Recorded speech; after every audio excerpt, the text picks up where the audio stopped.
Hello everyone, welcome to the class. दोस्तों, आज हम क्या नया पढ़ने वाले हैं? BANC 133। इस बुक का नाम है दोस्तों fundamentals of social and cultural anthropology. Hindi में भी पढ़ेंगे इसको, है ना।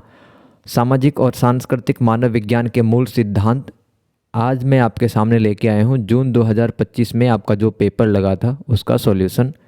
तो अपन क्वेश्चंस एंड आंसर देखेंगे हिंदी और इंग्लिश मीडियम दोनों के अंदर, ताकि आपको और ज़्यादा क्लैरिटी आ जाए।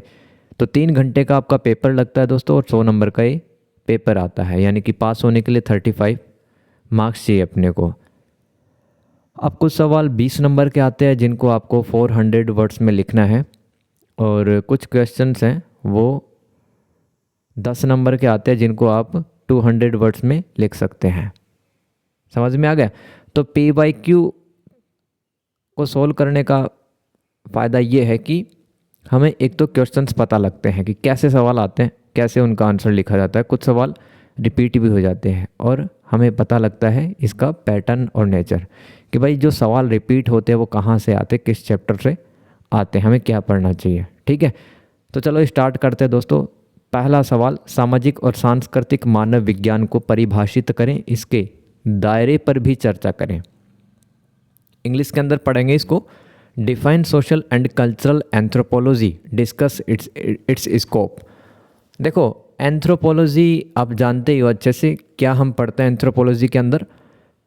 एक तो सामाजिक और सांस्कृतिक जो विकास हुआ है इंसान का, उसकी सोसाइटी और उसका कल्चरल डेवलपमेंट देखते हैं अपन।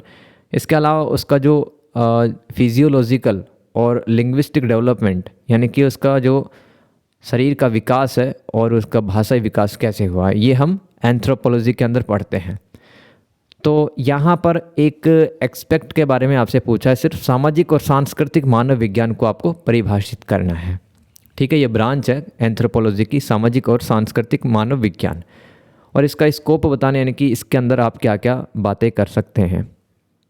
तो सबसे पहले इंग्लिश में रीड करते हैं, फिर हिंदी में रीड कर लेंगे इसको, है ना, क्योंकि हिंदी मीडियम के भी काफ़ी लोग हैं वो इसका पेपर देते हैं।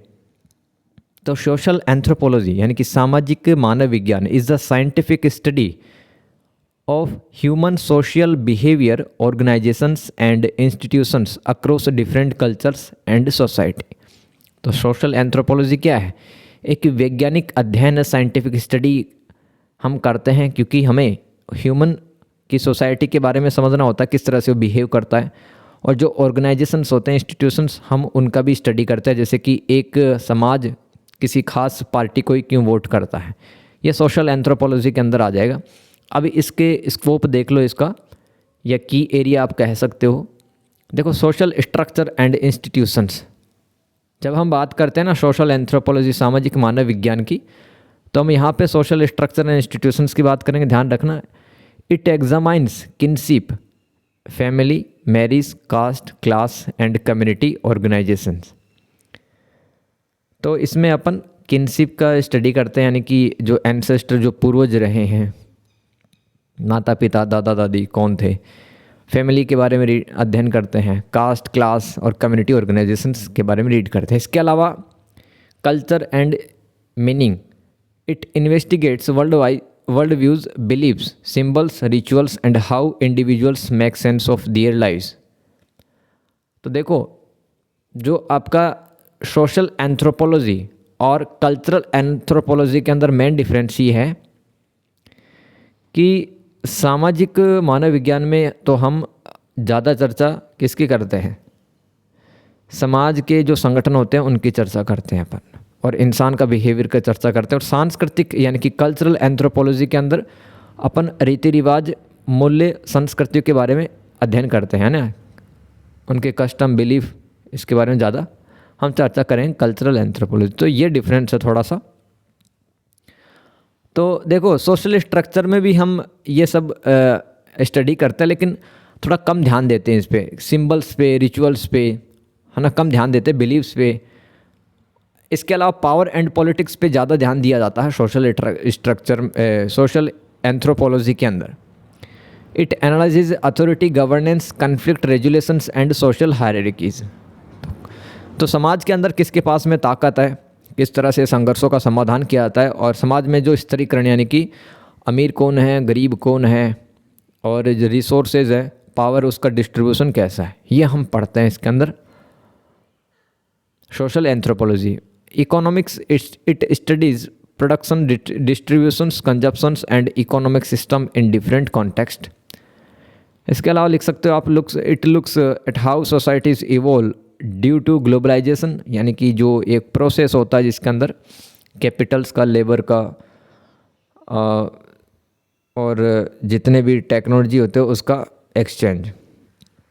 वैश्वीकरण क्या होता है? एक प्रक्रिया ही तो होती है जिसके अंदर मानव संसाधन, पूंजी और ज्ञान विज्ञान मशीनों का आदान प्रदान होता है।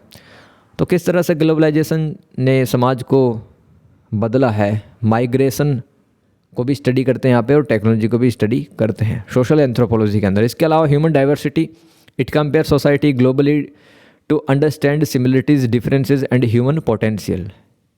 तो दुनिया के अंदर जितने भी समाज है, तो उन समाजों में जो मानव रहता है, इंसान रहता है, तो उनके बीच में भी तुलना की जाती है, कंपैरिजन किया जाता है। किसके अंदर? सोशल एंथ्रोपोलॉजी के अंदर। अब कल्चरल एंथ्रोपोलॉजी देख लो, इसमें मेन बात कस्टम्स की, बिलीफ की जाती है, कस्टम्स, सिंबल्स की जाती है।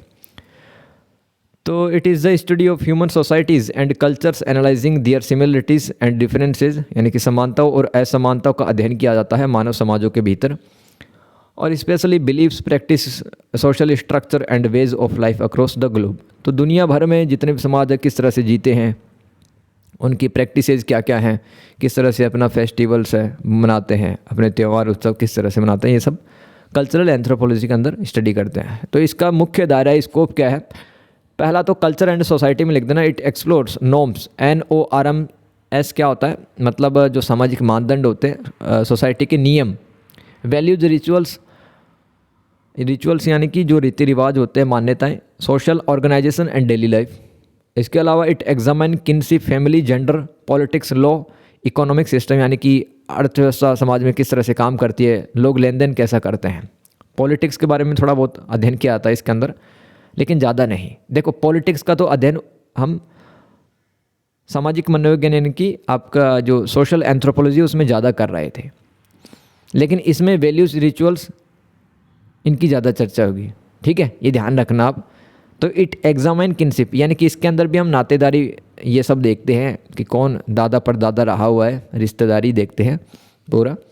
और जेंडर, महिला और पुरुष का जो जिम्मेदारी होता है समाज में, वो जेंडर कहलाता है। Symbolic systems, it analyses language, religion, art and ideologies. मतलब जो कल्चरल एंथ्रोपोलॉजी है ना, ये भाषा, धर्म और कला और जितने भी विचारधाराएं हैं, जितने भी थॉट्स हैं, उनका अध्ययन करता है। इसके अलावा ह्यूमन एडेप्टेशन में आप क्या लिख सकते हैं? It studies how people shape and adapt to their physical and social environment. किस तरह से जो इंसान है उन्होंने बदला है अपने बाहर के वातावरण को और अपने समाज को। अब हिंदी में पढ़ लो यार फटाफट से। सामाजिक मनोविज्ञान क्या था? विभिन्न सांस्कृतिक समाजों में मानव सामाजिक व्यवहार और संगठनों और संस्थानों का वैज्ञानिक अध्ययन क्या कहलाता है? सामाजिक मनोविज्ञान कहलाता है। इसका दायरा देखो, इसमें रिश्तेदारी, परिवार, विवाह, जाति, वर्ग और सामुदायिक संगठन का अध्ययन किया जाता है। सामाजिक मनोविज्ञान में हम मुख्य फोकस कहाँ करते हैं? हम समाज के जितने भी संगठन हैं, परिवार, विवाह, इन पे ज़्यादा करते हैं, जाति, वर्ग, इन पे ज़्यादा। इसके अलावा विश्वास हैं, प्रतीक, अनुष्ठान और व्यक्तियों द्वारा अपने जीवन को अर्थ देने के तरीकों की पड़ताल करते हैं, लेकिन प्रतीकों, अनुष्ठान पे कम ध्यान देते हैं। किस पे? सामाजिक मनोविज्ञान में। इसके अलावा यह पुस्तक अधिकार, शासन, संघर्ष, समाधान और सामाजिक पदानुक्रम का विश्लेषण करती है। देखो, ये पुस्तक नहीं है, ये अधिकार है। ये पुस्तक नहीं है, यह अधिकार, शासन, संघर्ष, समाधान कि समाज के अंदर कोई डिस्प्यूट, विवाद हो जाता है, किस तरह से लोग सुलझाते हैं। शासन किस तरह से चलाया जाता है किसी देश में, जैसे कि भारत में डेमोक्रेसी है, वो समाजों पर क्या असर हो रहा है उसका, तो ये सब सामाजिक मनोविज्ञान में चर्चा करते हैं। इसके अलावा इसमें हम अर्थशास्त्र का भी अध्ययन करते हैं कि समाज के अंदर उत्पादन, वितरण और उपभोग और आर्थिक प्रणाली किस तरह से काम करती है, कि कौन प्रोडक्शन कर रहा है, कौन कंज्यूम कर रहा है, इकोनॉमिक सिस्टम कैसे काम करता है, ये सोशल एंथ्रोपोलॉजी के अंदर हम रीड करते हैं। इसके अलावा ये अध्ययन करता है कि वैश्वीकरण और प्रवासन यानी कि माइग्रेशन, जब व्यक्ति अपने मूल स्थान को छोड़कर कहीं बाहर चला जाता है कुछ समय के लिए, प्रवासन कहलाता है। और प्रौद्योगिकीकरण समाज किस तरह से विकसित होता है। इसके अलावा इसमें हम मानव समाजों की समानताओं और विभिन्नताओं का अध्ययन भी करते हैं, दुनिया भर में तुलना करते हैं, दुनिया में अलग अलग समाजों में क्या समानताएं हैं, क्या असमानता है। अब देखो सांस्कृतिक मनोविज्ञान देख लो अब फटाफट से, सामाजिक मनोविज्ञान पढ़ लिया आपने। यह मानव समाजों और संस्कृति का अध्ययन है जिसमें दुनिया भर में उनकी मान्यताओं, प्रथाओं, सामाजिक संरचना और जीवन शैली में समानता और अंतर का विश्लेषण किया जाता है। तो सांस्कृतिक मनोविज्ञान मतलब यहाँ पर शब्दों से आपको समझ में आ रहा होगा कि मान्यताएं, प्रथाओं का, सामाजिक संरचनाओं का अध्ययन किया जाता है, जीवन शैली का अध्ययन किया जाता है। और दीर्घकालिक क्षेत्र अध्ययन जिसको अपन एथनोग्राफी या नरवंश विज्ञान कहते हैं। क्या भाई एथनोग्राफी या नरवंश विज्ञान? देखो सोशियोलॉजी और एंथ्रोपोलॉजी के अंदर एक रिसर्च मैथडोलॉजी है, मतलब रिसर्च करने की एक विधि है, नरवंश विज्ञान या एथनोग्राफी। तो इसके उपयोग से हम समझते हैं कि लोग किस तरह से वातावरण के अनुसार ढले हैं और दुनिया को किस तरह से व्यवस्थित किया है। सांस्कृतिक मानव विज्ञान में ये लिख सकते हो आप। इसका दायरा क्या है? इसमें मानदंडों यानी कि समाज के द्वारा बनाए गए नियम, मूल्यों, रीति रिवाजों, सामाजिक संगठनों और दैनिक जीवन का अन्वेषण किया जाता है। अन्वेषण यानी कि एक्सप्लोर करना या खोज करना। इसमें रिश्तेदारी, परिवार, लिंग, राजनीति, कानून और आर्थिक प्रणाली का अध्ययन किया जाता है। इसमें भाषा, धर्म, कला और विचारधाराओं का विश्लेषण भी किया जाता है। और ये अध्ययन करता है सांस्कृतिक मानव विज्ञान कि लोग अपने भौतिक और सामाजिक वातावरण को कैसे आकार देते हैं और कैसे उनके अनुसार ढल जाते हैं। क्वेश्चन नंबर 2 ऐसे ही सवाल आते हैं दोस्तों, है ना। कैसा लग रहा है वीडियो सॉल्यूशन? अगर बढ़िया लग रहा है आपको पढ़ना तो एक प्यारा सा कमेंट कर सकते हैं आप, वीडियो के रीच उससे बढ़ता है। कितने तरह के परिवार होते हैं, है ना, परिवार के विभिन्न प्रकार और इसका फंक्शन क्या होता है, परिवार के मुख्य कार्य आपको बताने। तो देखो स्ट्रक्चर के हिसाब से या साइज के हिसाब से देखें तो पहला है न्यूक्लियर फैमिली। तो न्यूक्लियर फैमिली आप जानते हैं जहाँ पे हस्बैंड और वाइफ होता है और उनके जो अनमेरिड चिल्ड्रन होते हैं यानी कि अविवाहित बच्चे उनके होते हैं, ये न्यूक्लियर फैमिली कहलाता है। तो आज के टाइम पे यही प्रचलन में है। अब जॉइंट फैमिली कहाँ बची है, और बची है तो बहुत मतलब लकी हैं यार वो फैमिली। एक जॉइंट फैमिली आप जानते हैं जहाँ पर जो ग्रैंड पेरेंट्स रहते हैं, चिल्ड्रन रहते हैं और उनके कोलेटरल रिलेटिव्स रहते हैं, सिबलिंग, है ना, और उनके स्पाउसेस भी रहते हैं, बच्चे भी रहते हैं, ये साथ में रहते हैं जॉइंट फैमिली के अंदर। इसके अलावा सिंगल पेरेंट फैमिली तो ए मदर और father with children often due to divorce death और चॉइस। तो एक माँ के साथ में जैसे कोई बच्चा रह रहा है या एक पिता के साथ में कोई बच्चा रह रहा है, तलाक हो गया है, ठीक है, या डेथ हो गई है माँ की या पिता की, या बच्चे ने खुद ही चॉइस कर लिया कि मैं तो अपने पापा के साथ रहूँगा, तो सिंगल पेरेंट फैमिली कहलाती है। एवेंकुलर फैमिली क्या होता है? इसके अंदर मतलब जो एक माँ का भाई है उसके साथ में जो माँ के बच्चे हैं वो रहते हैं। तो फीचर्स है maternal uncle with his sisters children. तो एक भाई और बहन और उसके बच्चे जब रहते हैं एक परिवार के अंदर तो उसको एवेंकुलर फैमिली कहते हैं। पॉलीगैमस फैमिली क्या होती है दोस्तों? जैसे कि एक तो इसमें 2 टाइप होते हैं पॉलीगैमस फैमिली के अंदर। अगर एक आदमी बहुत सारी औरतों को शादी के बाद में रखे, उनसे विवाह करे, तो वो क्या कहलाती है? बोलो। एक आदमी जब अनेक पत्नियां रखता है उसे क्या कहते हैं? पॉलीजनी। पॉलीजनी किसे कहते हैं? One man and many wifes. और पॉलीएंड्री किसे कहते हैं? जब एक जो औरत है, विवाहित औरत, मैरिड वुमेन, उसके बहुत सारे पति हों, मैनी हस्बैंड, तो वो पॉलीएंड्री कहलाती है। तो ऐसी परिवार हैं पॉलीगैमस फैमिली कहलाते हैं, पॉलीगैमस फैमिली, ठीक है। आगे चलते हैं। मैट्रीफोकल फैमिली क्या कहलाती है? मैट्रीफोकल जब मतलब माँ के साथ में बच्चे रहते हैं और पापा है वो एब्सेंट रहते हैं, मतलब कहीं बाहर होते हैं या फिर छोड़ दिया होता है, मैट्रीफोकल फैमिली कहलाती है। और पैट्रीफोकल उनकी पिता के साथ में बच्चा रहता है और माता की या तो कम भूमिका होती है, वो कम आती जाती है, या होती नहीं है, तो पैट्रीफोकल फैमिली कहलाती है। तो हिंदी में देख लो यार, एकल परिवार आप जानते हैं पति पत्नी और उनके अविवाहित बच्चों की एक मूल इकाई है। संयुक्त परिवार जॉइंट फैमिली, इसमें कई पीढ़ियां और रिश्तेदार एक साथ रहते हैं। एकल अभिभावक परिवार, एक माता के साथ में कोई बच्चा है या एक पिता के साथ में कोई बच्चा तलाक के कारण, या बच्चे अपनी इच्छा के अनुसार रहते हैं मम्मी या पापा के पास में। उसके अलावा मामा मामा का पारिवारिक जीवन, तो इसमें एक मामा और उनकी बहन के बच्चे इसमें शामिल है। बहुपरिवार विवाह, इसमें एक से अधिक जीवन साथियों वाला विवाह होता है। एक तो बहुपत्नी विवाह और एक बहुपति विवाह।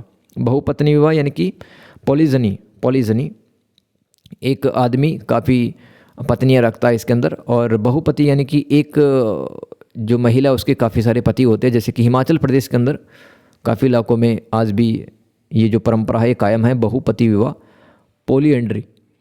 तो ऐसे परिवार बहुविवाह परिवार कहलाते हैं। मातृ प्रधान परिवार क्या कहलाता है? जहाँ पर पिता अनुपस्थित रहता है, माता के साथ बच्चे रहते हैं। और पितृ प्रधान परिवार, जहाँ पर पिता के साथ में बच्चे रहते हैं। या आप कह सकते हो जहाँ पर पिता की बहुत ज़्यादा चलती है वो भी पितृ प्रधान परिवार ही कहलाएगा। आगे चलते functions of the family in anthropology. तो दोस्तों जैसे कि परिवार के क्या क्या काम हैं मानव विज्ञान के अनुसार, वो हम पढ़ेंगे। सबसे पहले तो रिप्रोडक्शन एंड सेक्सुअल रेगुलेशन। तो इट इंश्योर्स, परिवार ये निश्चित करता है कि the continuation of the society bye regulating sexual activity and producing new members. यानी कि सेक्सुअल एक्टिविटी और रिप्रोडक्शन प्रोसेस के माध्यम से नए जो संतान हैं वो समाज के अंदर आते हैं, नए मेंबर जुड़ जाते हैं। तो ये पहला फंक्शन है फैमिली का, रिप्रोडक्शन एंड सेक्सुअल रेगुलेशन। दूसरा है सोशलाइजेशन एंड एजुकेशन। तो family transmits cultural values, norms, language and traditions, preparing children to be functioning members of society. यानी कि परिवारी मूल्य हमें सिखाता है किस तरह से कपड़े पहनने हैं, खाना खाना है, क्या भाषा बोलनी है आपको। और परंपराएं, ट्रेडिशंस, लैंग्वेज कौन सिखाता है? सोसाइटी सिखाती है। तो इसको क्या कहते हैं, इस प्रोसेस को सोशलाइजेशंस। और एजुकेशन देने का काम भी है वो एक फैमिली करता है। इसके अलावा दोस्तों इकोनॉमी को ऑपरेशन, यानी कि पैसे कम पड़ जाते हैं तो कौन देता है? पापा या मम्मी तो देते हैं। तो family provides for the material needs of member through shared labour, production and consumption. इसके अलावा इमोशनल एंड साइकोलॉजिकल सपोर्ट भी मिलता है परिवार से, है ना, ताकि हमें सेंस ऑफ बिलोंगिंगनेस वो फील हो जाए। अपनेपन का भाव कौन देता है? परिवार ही तो देता है। इसके अलावा social placement and status assigns and individuals initial social status, class, ethnicity, religion and identity. एक परिवार ही आपको पहचान देता है कि आपका धर्म क्या होगा, आपकी पहचान क्या होगी, आपका वर्ग क्या होगा और आपका एथनिसिटी क्या होगा। It protect and nurture children. Protection and nurturing का काम भी, मतलब पालन पोषण का काम कौन करता है? परिवार ही तो करता है। और बच्चों की सेफ्टी का काम परिवार ही करता है। इसके अलावा recreation, it provides space for leisure. Leisure मतलब आराम, यानी कि फुर्सत के क्षण, उनको लेजर कहते हैं अपन। Relaxation and bonding activities for its member, यानी कि परिवार एक ऐसा स्थान प्रोवाइड कराता है जहाँ पर आप फुर्सत के क्षणों में कुछ क्रिएटिव काम कर सकते हैं, आनंद ले सकते हैं परिवार के अंदर, ये भी काम होता है। तो अब हिंदी में देख लो इसको, प्रजनन एवं यौन नियमन, ये मुख्य कार्य लिख सकते हैं आप, क्योंकि समाज में नए मेंबर जुड़ेंगे तभी तो समाज की निरंतरता सुनिश्चित रहेगी। इसके अलावा समाजीकरण और शिक्षा का काम भी परिवार करता है, क्योंकि जो परिवार है वो बच्चों को सांस्कृतिक मूल्य, मानदंड यानी कि नियम, भाषा और परंपराओं को सिखाता है। इसके अलावा आर्थिक सहयोग भी परिवार ही देता है। यह साझा श्रम, यानी कि एक परिवार के अंदर मिलकर के सदस्य काम करते हैं रोजी रोटी के लिए। उत्पादन उपभोग के माध्यम से सदस्यों की भौतिक आवश्यकता को पूरी करता है। इसके अलावा भावनात्मक और मनोवैज्ञानिक सहायता भी परिवार देता है। सामाजिक स्थिति एवं दर्जा, तो आपको परिवार पहचान देता, जाति देता, धर्म देता और वर्ग, आपका वर्ग क्या होगा ये भी कौन डिसाइड करता है? फैमिली डिसाइड करता है। इसके अलावा पालन पोषण का काम परिवार करता है। मनोरंजन का भी काम है परिवार प्रोवाइड करवाता है। अवकाश, विश्राम, आपसी मेलजोल की गतिविधियाँ जो होती है, जैसे कि आप पेंटिंग बनाते हो, मम्मी के साथ मिल करके लूडो खेल रहे हो, वो क्या है? मनोरंजन है। तो परिवार में तो ये सब मिलता है। तो ये सब काम आप लिख सकते हो। क्वेश्चन नंबर 3 दोस्तों, सेक्स और जेंडर के बीच में डिफ्रेंशिएट करना, आपको अंतर बताना है। समाजीकरण और जेंडर स्तरीकरण पर भी चर्चा करनी है। तो differentiate between sex and gender and discuss socialisation and gender stratifications. तो देखो जो सेक्स होता है ना, ये तो हम कब चर्चा करते हैं सेक्स की?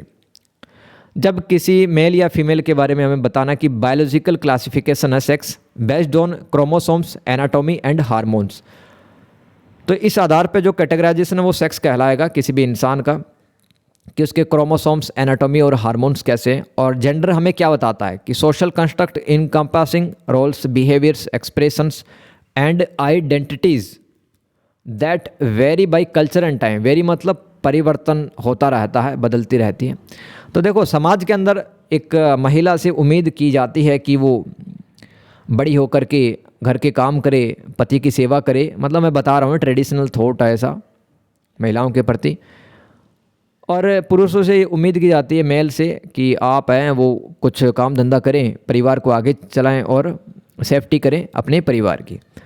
तो ये जो भूमिकाएं या रोल रिस्पॉन्सिबिलिटी दे दी जाती है इसको जेंडर कहेंगे अपन। और सेक्स क्या होता है? बायोलॉजिकल क्लासिफिकेशन होता है मेल या फीमेल का। किस पे आधारित? क्रोमोसोम्स क्या हैं, जैसे XX है तो वो लड़की होगी और XY है क्रोमोसोम तो वो लड़का होगा। अब देख लो सोशलाइजेशन देखते हैं। सोशलाइजेशन क्या होता है? अभी बताया था मैंने, परिवार आपको जो संस्कार मूल्य सिखाता है, चीज़ें सिखाता रहता है, सोशलाइजेशन कहते हैं। तो the lifelong process of learning societal norms, values and behaviours specifically focused on gender roles. परिवार ही तो हमें सिखाता है, जैसे कि एक लड़की को सिखाता कि आपको ऐसे कपड़े पहने, इस तरह से बोलना है, ऐसे हंसना है, इस टाइम पे घर आना है। कौन सिखाता है? परिवार ही तो सिखाता है। तो सोशलाइजेशन क्या है? जब हमारा समाज और परिवार हमें कुछ चीज़ें सिखाए। एजेंट्स देख लो इसके सोशलाइजेशन के। की influences include family, schools, peer group. Peer group में आपका फ्रेंड सर्कल आ जाएगा, और मास मीडिया जिसमें इंस्टाग्राम, फेसबुक, स्नैपचैट ही आ जाएंगे। इससे इनसे भी तो सीखते रहते हो आप। With religion and workplaces as secondary agent. तो प्राइमरी एजेंट कौन होता है? जो कि सामाजिकरण या सोशलाइजेशन की प्रक्रिया को आगे बढ़ाता। आपका परिवार के जो मेंबर है वो school, peer group and mass media with religion. और रिलीजन एंड वर्क प्लेस क्या है? वर्क प्लेस जहाँ पे आप काम करते हैं ऑफिस वगैरह में, और आपका धर्म, ये आपके द्वितीयक एजेंट होते हैं, सेकेंडरी एजेंट होते हैं। आगे कैसे काम करता मैकेनिज्म देखो। It involves learning through languages, play, clothing and rituals often starting by age 3। तो 3 साल के बाद में दोस्तों जो घर वाले हैं वो बच्चों को खिलौने देने लगते हैं। जैसे कि लड़के को ट्रक ला देंगे, JCB ला देंगे, क्रिकेट का बैट ला देंगे, और ऐसे ही लड़की को गुड़िया ला के देते हैं। तो ये क्या है? डिस्क्रिमिनेशन हो गया ना भाई। लड़की को भी तो बैट पकड़ा सकते थे आप, उस बच्ची को भी आप ट्रक ला के दे सकते थे, लेकिन आप शुरू से ही इस तरह से उसकी नर्सरिंग कर रहे हो कि उसकी कंडीशनिंग हो जाती है। लड़की पैदा नहीं होती, लड़की को लड़की बना दिया जाता है। किसके द्वारा? फैमिली के द्वारा और सोसाइटी के द्वारा। इसके अलावा लड़कियों में ये डाल दिया जाता है कि जो पिंक कलर है, पिंक कलर के जूते आप पहनो, पिंक कलर की जो कपड़े हैं वो आपके लिए बने हैं स्पेशली फीमेल्स के लिए, और जो ब्लू टाइप के कपड़े हैं वो एक बच्चे के लिए, लड़के के लिए लाए जाते हैं। इसका आउटकम क्या है? इंडिविजुअल्स इंटरनलाइज दीज नॉर्म्स, यानी कि कोई भी बच्चा है दोस्तों इस प्रकार के नियमों को सीखेगा। मेकिंग जेंडर्ड बिहेवियर सीम नेचुरल और ऑटोमेटिक दो दे आर सोशल कंस्ट्रक्टेड, यानी कि समाज के द्वारा बनाए गए या सिखाए गए जो नियम है वो सीखता है। जैसे कि गुड़िया ला के दे रहा है तो सॉफ्ट नेचर सीख जाती है कि मुझे गुड़िया की तरह बिहेव करना है। ट्रक, ये क्या है? एग्रेसिव बिहेवियर आपको रखना है। ट्रक, JCB, बैट, ये खिलौने होता है ना, ये एग्रेसिव खिलौने होते हैं थोड़े। तो इनके माध्यम से वो सीखता है एक बच्चा। आगे जेंडर स्ट्राटिफिकेशन क्या होता है? ये system where society ranks genders unequally granting different access to power. Prestige, prestige यानी कि कोई मतलब जब हम बड़े आदमी के लिए रिस्पेक्ट करते हो, प्रेस्टाइज कहलाता है। एंड प्रॉपर्टी, तो देखो सामाजिक स्त्रीकरण या जेंडर स्ट्राटिफिकेशन क्या है? एक सिस्टम है जहाँ पर जेंडर्स के बीच में, यानी कि जो महिलाएं हैं, पुरुष हैं, मेल और फीमेल के बीच में किस तरह से रिसोर्सेज का बंटवारा होता है, रिसोर्सेज का अलोकेशन होता है अनइक्वली तरीके से। पावर, प्रेस्टाइज, प्रॉपर्टी किस तरह से मिलेगी मेल और फीमेल को, ना, ये सब। इसके अलावा देखो रूटेड इन सोशलाइजेशन में लिख सकते हो आप कि मतलब जिस तरह से माँ बाप है वो सिखाते हैं, खिलौने देते हैं, गुड़िया देते हैं, ट्रक देते हैं एक लड़के को, तो ये शुरू से ही मतलब कंडीशनिंग की जाती है, तैयार की जाती है। It creates the foundation for these inequalities, यानी कि जो असमानताओं की मैं बात कर रहा हूँ, सोशल स्ट्राटिफिकेशन या जेंडर स्ट्राटिफिकेशन में क्या लिखेंगे कि इनइक्वलिटीज़ पैदा कर दी जाती हैं बचपन से ही। और इसके अलावा वर्क प्लेस में जैसे कि pink collar jobs for women, यानी कि जैसे कि कंप्यूटर साइंस है, ये पिंक कॉलर की जॉब कहलाती है। तो यहाँ पर ज़्यादा आपको लड़कियाँ मिलेंगी क्योंकि ऐसा सिखाया जाता है शुरू से सोसाइटी और फैमिली के द्वारा। विद लोअर पे glass escalator for man in female dominated field, तो मैन के लिए अलग टाइप की जॉब है वो समाज बना देता है, और महिला के लिए पिंक कॉलर जॉब है वो सोसाइटी बना देता है।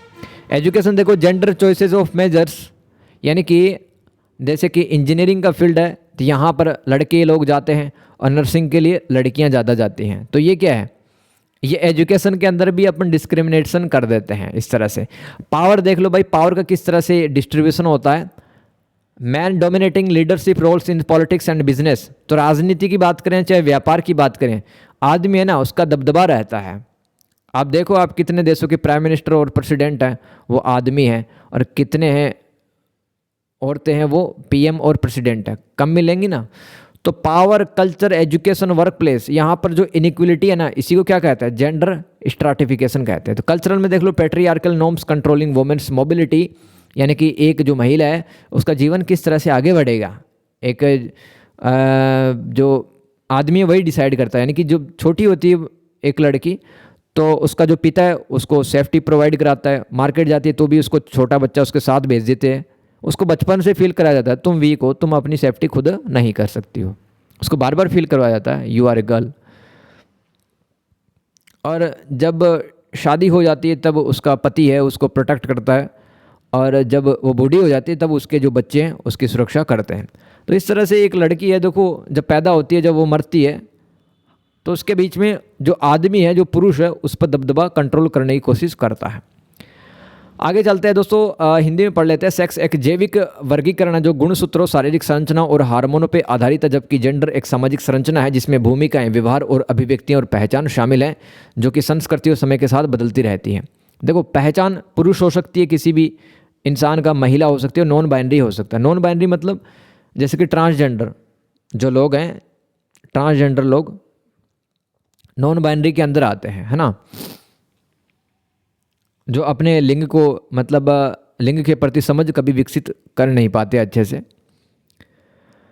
तो सेक्स तो हमें बताता है कि ये लड़की है या लड़का है, जननांगों के आधार पे हम डिसाइड करते हैं, गुणसूत्रों के आधार पे डिसाइड करते हैं। और जेंडर क्या बताता है, समाज है, उसमें लड़के और लड़की की भूमिका, उसके कर्तव्य, योगदान क्या होंगे। सामाजिकरण देख लो भाई, सामाजिक मानदंडों, मूल्यों और व्यवहारों को सीखने की आजीवन प्रक्रिया है, जीवन भर है दोस्तों। समाज के नियम हम सीखते रहते हैं, मूल्य और व्यवहार सीखते रहते हैं, और विशेष रूप से ये पुरुष और स्त्री पर आधारित रहती है। यानी कि पुरुष क्या काम होंगे और स्त्रियों के क्या काम होंगे, समाज हमें सिखाता है ना। तो इसके एजेंट देख लो, परिवार प्राथमिक एजेंट होता है, प्राथमिक कारक, और इसके अलावा स्कूल, सहकर्मी समूह और जनसंचार, इसके अलावा धर्म और कार्यस्थलीय द्वितीय कारक होते हैं। इसमें भाषा, खेल, कपड़े और अनुष्ठानों के माध्यम से सीखना शामिल होता है सामाजिकरण में, जो अक्सर 3 साल की उम्र से शुरू हो जाता है। जैसे कि घर वाले गुड़िया ला देते हैं छोटी बच्ची को, और ट्रक ला देते हैं एक लड़के को। तो समाजीकरण का मतलब है कि आपको समाज में रह करके कुछ संस्कार, मूल्य, नियम, कायदे, कानून सिखाए जाते हैं, है ना। और कौन सिखाते, कारक, प्राथमिक कारक और द्वितीय कारक। परिणाम क्या होता है, व्यक्ति इन मानदंडों को आत्मसात कर लेते हैं, खुद ग्रहण कर लेते हैं, जिसमें लैंगिक व्यवहार स्वाभाविक या स्वचालित प्रतीत होने लगते हैं। तो लड़का है वो लड़के की तरह एग्रेसिव होने लगेगा थोड़ा, है ना, कब्जा करने की कोशिश करेगा, दबदबा बनाने की कोशिश करेगा, क्योंकि बचपन से उसके अंदर ये कंडीशनिंग डाली गई है, ये चीज़ें डाली गई हैं। हालांकि वे सामाजिक रूप से निर्मित होते हैं। तो एक जो बच्चा है या बच्ची है किस तरह से आगे चलकर बिहेव करेगा, समाज है वो निर्मित करता है। यानी कि सोशल कंस्ट्रक्टेड जो चीज़ें हैं वो जेंडर पे लागू होती हैं। लिंग स्त्रीकरण क्या है दोस्तों, एक ऐसी व्यवस्था जहां समाज में लिंगों को असमान रूप से स्थान दिया जाता है, जिससे सत्ता, प्रतिष्ठा और संपत्ति तक अलग अलग पहुंच प्राप्त होती है।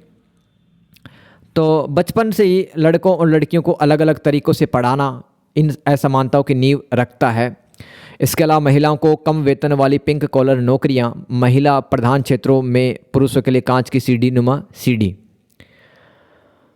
तो देखो,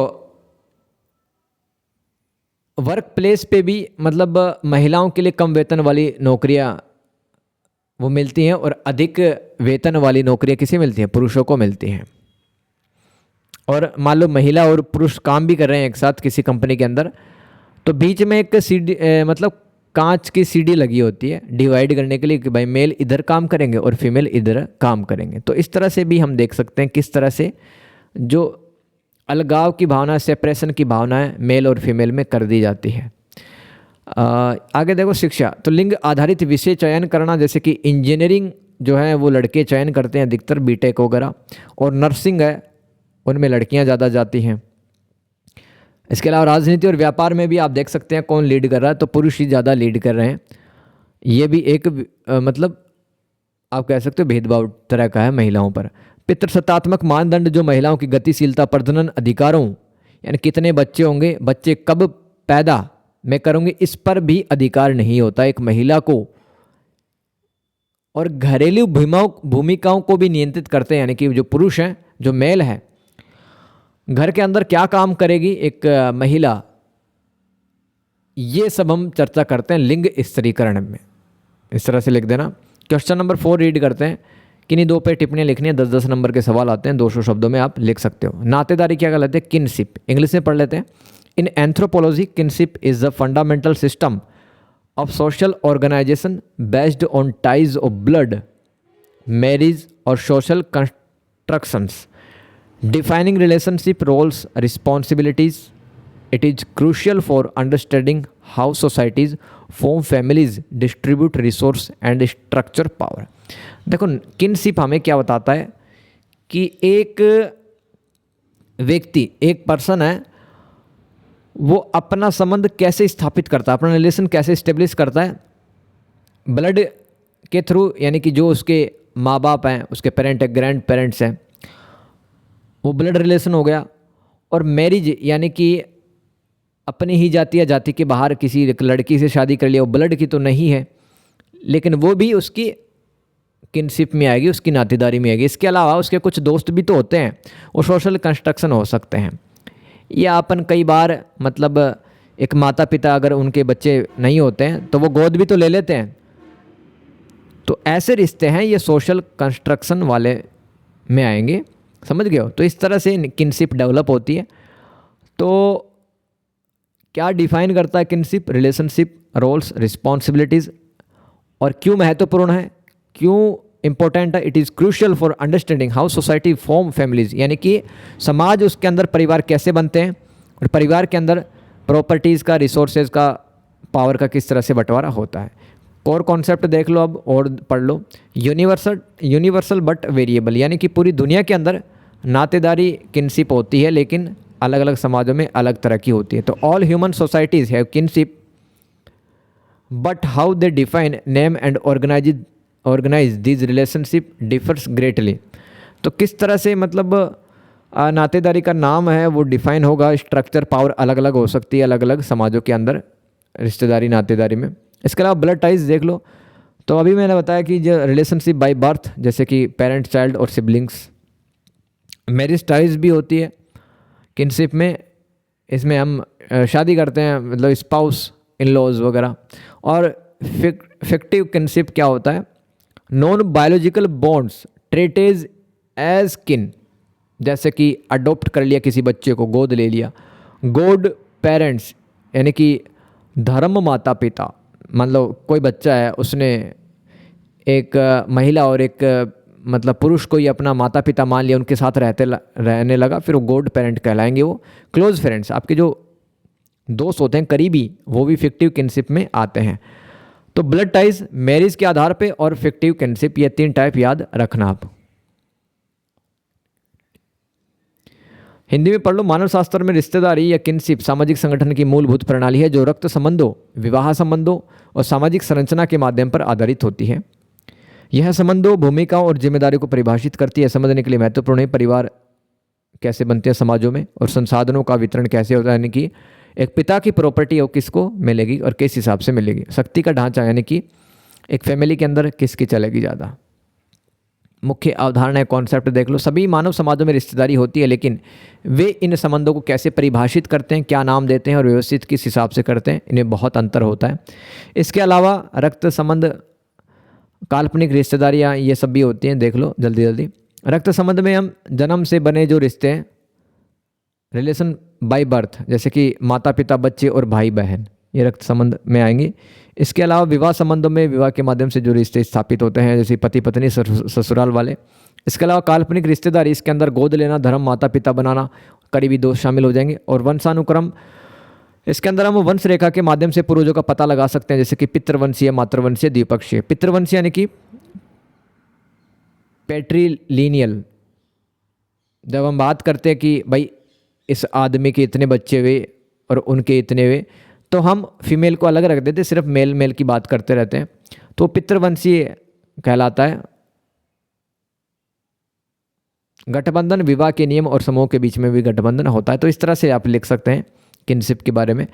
आर्थिक संस्था क्या होती है? Economic institutions. देखो किसी भी समाज में है ना, जो लेन देन करने का जो काम होता है, लोग किस तरह से शायद पैसा लेकर के कुछ वस्तु भी ले लेते हैं, या फिर मतलब कोई भी वस्तु है उसका भी एक्सचेंज कर लेते हैं। जैसे कि चावल आपके पास में, तो आपने सामने वाले से आलू ले लिए एक समाज में रह करके।